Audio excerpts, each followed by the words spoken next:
if this country was, I mean, this is utopian thinking, but let's just say, let's move off utopian, say 95% legitimate Christian moral worldview, church going every Sunday. Yeah. When the politicians are all of the same moral virtue, and they say your money will go, there's no problem. Everybody would be happy with it, and there'd be no dissent. The problem is, I disagree, and the reason is we can look at 18th century Europe. You know, Great Britain was Christian. They had a Christian king. Everyone there was Christian. Most of the European countries were Christian or Catholic or Protestant. There was still slavery. There was still tyranny. They were still all murdering and killing each other. The lower class was still infected with syphilis and getting drunk and addicted to alcohol and gambling. You know, I think that's the problems were still there. I think that's a statement not of Christian moral values, though. I mean, you certainly wouldn't be suggesting that those people were true Christians. Well, no, but that's the thing. We're never going to have this magical scenario. Which is why I said it's utopian. Exactly. My point is, the challenge is, will you ever actually have a nation of 300 million people that literally follow the teachings of Christ and go to church every weekend? No. And that's why, you know, when it comes to our laws, our Constitution, the kind of the mission statements set out in the Declaration of Independence, even at the founding of the country, not everyone conformed to that. Not everyone was a virtuous person. Not everyone was a true Christian. Any more than, you know, I like to use this example. When God gave Moses the 10 Commandments on Mount Sinai, what happened? Moses came down the mountain, and the Israelites were all dancing around a golden calf, committing horrific acts in idolatry. So, you know, the fact that the Israelites failed to live up to the law of God in that moment did not make that law any less relevant or any less important that it be established and people be expected to live up to it. These are transcendent moral truths. And people are shaped by law, and people are bound by law. It's a circle. You know, people make the laws, but laws also make the people. The principal point here, with going back to Nick Fuentes, making his arguments for some kind of economic leftist policy, is he is saying, if you are of my faction and you see the world morally the way I do, you will be happy when we are in control of the finances of the degenerates. Yeah. And that's largely how Islam treats their countries, that if you are, in many of these Islamic nations, if you are not a Muslim, you have to pay a tax. I forgot what it's called, but... The jizya. Is that what it's called? Yeah. So, you know, okay, we give you money because we don't believe what you believe, but they can then use that money as they see fit. And it's all a lie. I mean, we have bringing back Rush Limbaugh again. Remember, he always used to tell the story of the first Thanksgiving, how the pilgrims came over, the Puritan white European pilgrims came over in their small community. They tried socialism at first. They were going to do communism. It's all going to go in a community pot, and the Christian Puritans, they got lazy and resentful and bitter towards each other, and they almost starved to death. You know, that is socialism, even in a white, ethnically homogeneous culture. But I think the point that Nick is either intentionally or inadvertently saying is, look at all of these people who are sick degenerates. We're going to control a portion of their revenue towards our moralistic ends. So imagine it more so with the Puritans coming over, bickering amongst themselves. Sure, but what if they all came together and said, no. Amongst ourselves, we do as we please, but we're going to take all of the extra resources from those around us to our ends. Yeah. So I don't know anything about Nick Fuentes' financial... To be fair, neither do I. Ideology. Like, I literally have absolutely no idea. But going off of what you guys said, obviously, I don't think we should be uniting with the left over this.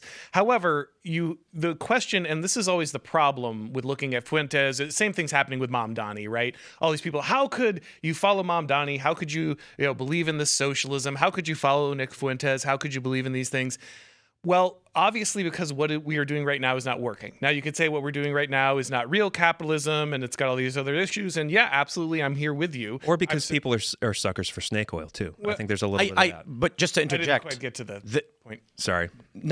Don't forget what you're about to say. I just want to add on the Mamdani thing. It's exactly as I described. Mamdani says, vote for me, and I will steal from them. Yeah. Yep. Right.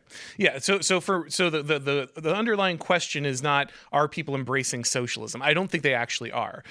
Mamdani got elected because a bunch of third worlders got moved into New York. The people voting for him are either the most radical liberal white people or immigrants who came to New York. But I'll stress that point. These white liberal college former like college debt 35-year-olds, they're voting for Mamdani not for socialism. They're voting because they say, I can't afford a house and boomers have 3 and Mamdani's going to take their stuff and give it to me. Right. We don't care what his ideology is. Just let's go to war, baby. Right. But is Islam socialism? It's the ideology of give me the stuff. I'm here. You have the stuff. Give me the stuff. Trying to give it some kind of Marxist academic, like, no, they don't care. Like they're not sitting there flipping through Das Kapital and being, this is the reference point. No, you have stuff and the system's not working for me right now. So give me the stuff. The same thing with Fuentes. You have a scenario where whether you agree with a lot of what he says, which I don't, but whether you agree with it or not, what he's addressing is a crowd of people who have been destroyed. They have seen the system fail for them. Mm-hmm. And all conservatives do is turn to them and say, well, I guess you better pick yourself up by your bootstraps. Figure it out, buck up, buttercup. And don't get me wrong, tough love is important, especially young men. You do have to work hard. You can't sit there and expect everyone to give it to you. You do have to have the work ethic. But when they see a situation where corporations are buying up homes, making it impossible for people to get into them, where illegals are coming in, taking the job, H-1Bs are replacing American workers, where especially white American men find it impossible to get into colleges because they are specifically illegally discriminated against. Mm-hmm. When they see all of these things happen and Conservative Inc. has no answers for them, zero. Do you really think that, though? Yes, absolutely. If they had answers, we wouldn't be here, Joel. These people have been in charge of the movement for 30, 40 years. All of these problems are still, we just got to the point where we're allowed to acknowledge anti-white discrimination like 3 years ago, where a conservative would come out and say that and say, actually, we need to take action against that. That just happened. So if we had a successful conservative movement for 30 years, why did we just start talking about this issue? And if you pretend like we had an effective conservative movement, then you're just fooling yourself. You're doing yourself, I get it, you don't want people following Nick Fuentes, me neither. But you have to be honest about where the conservative movement is and what it's done. Because if you are not, these people will leave you for him every single time. I also want to stress a very, very important issue when it comes to politics that people don't seem to keep in the front of their minds. Nick Fuentes' audience is not going to change. These are young people. As they were growing up, they saw something. Nick made several statements about what he was seeing and what his proposals were, and young people followed him as he was in their peer group. When we look at the shifting demographics, people often assume that there's some 35-year-old guy who is a laissez-faire capitalist who one day woke up, read Das Kapital, and said, I got to be a socialist. When in reality, that 35-year-old guy 10 years later is still the exact same guy he always was. His views have shifted very little. And the 10-year-old is now 20, and he was raised from the age of 10 to be a socialist at the age of 20. This is why Charlie Kirk fought so hard for high schools and colleges with Turning Point, because he knew you've got to introduce him to these ideas at a young age. Right. Now, how old is Nick? He's late 20s? I don't know. I don't know how old he is, but 27? There's going to be Gen Z is about to turn 30.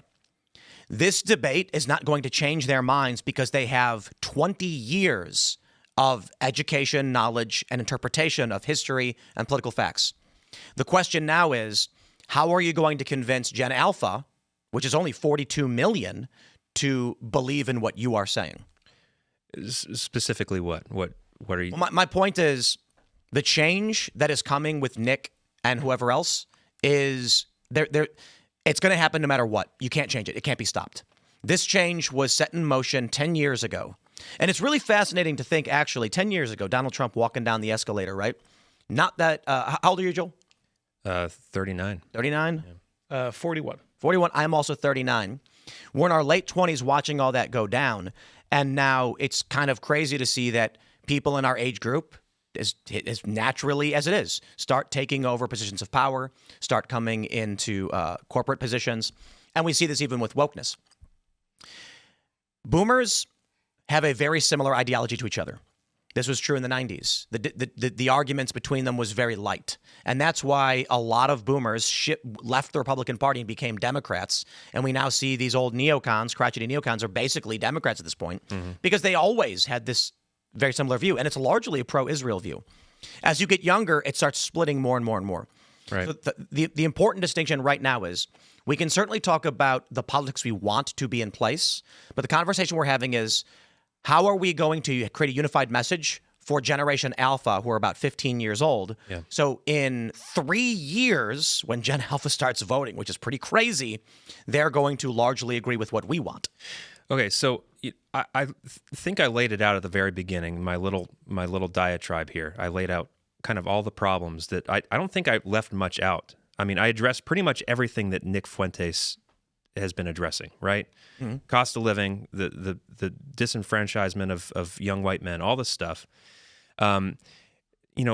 Charlie was a great example for us. And, he was always going back to and pointing people to Christ and the gospel. Mm-hmm. That's our way out of this. And I think we saw like a beautiful glimpse of it at his funeral service.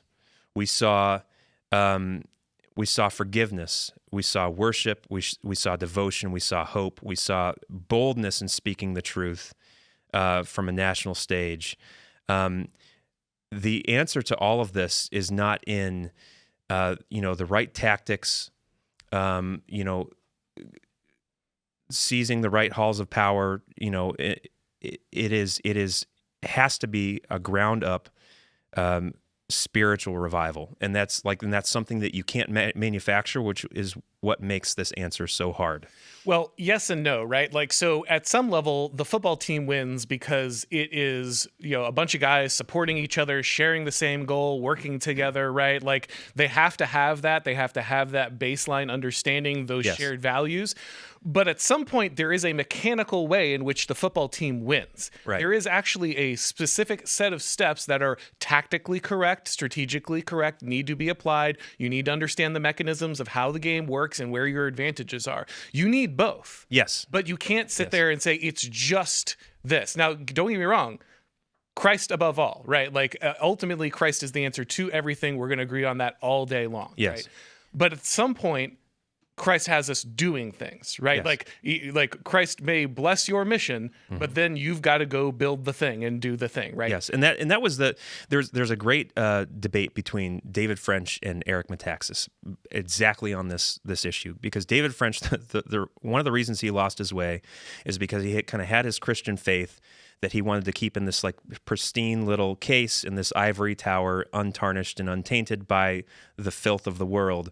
And Eric Metaxas is like, no, we are Christians. We need to live in the world, and we need to apply our Christianity in politics every way we can. That was the big divide over Donald Trump. Could Christians support Donald Trump? Mm-hmm. And I voted for Donald Trump all 3 times, and it was a compromise as a Christian. I was making a calculation that I was voting for a guy that maybe had some questionable morals, and I didn't agree with on everything. But it was my responsibility as a Christian to vote for him because of the alternatives and because of what he represented. And we're still having this debate on the right. But I think what concerns me a little bit about what I see in your approach, Auron, is it, and maybe this is just perception for me because we're all online and we all just see what we put online. Your emphasis on guys like Schmidt, Machiavelli, Land, Yarvin, these guys, the overemphasis on kind of like the nihilistic tactics, the realpolitik, at the expense of spiritual reality. It's I get it. I see the use for it, but I think it's imbalanced. I understand Scripture is not a political textbook, but I think that as Christians, Scripture should be at the center of everything.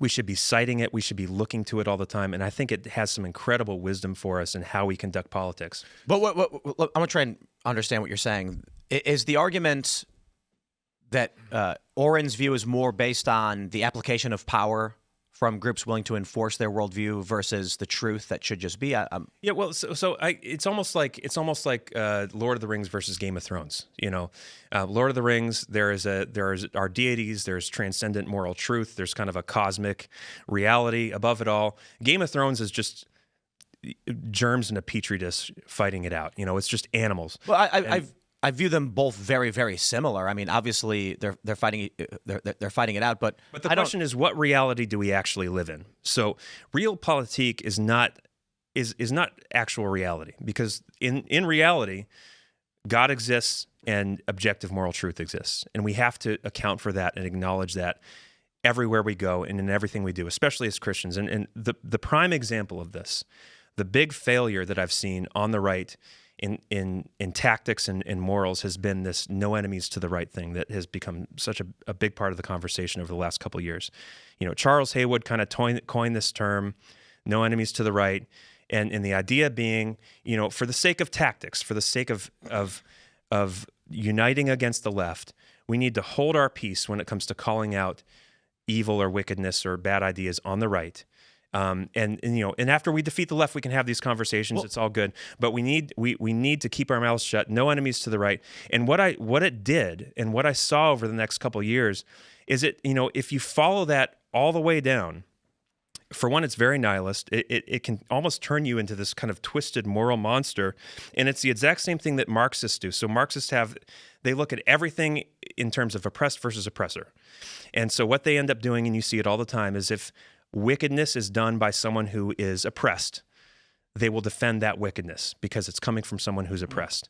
And the same thing on the right. If we have no enemies to the right, what you end up seeing all the time is someone defending wickedness because it's coming from someone who is on the right, who's supposed to be your friend. Thanks for watching this clip from the Culture War podcast. We're live every Friday, 10 a.m. to noon, so subscribe and come hang out.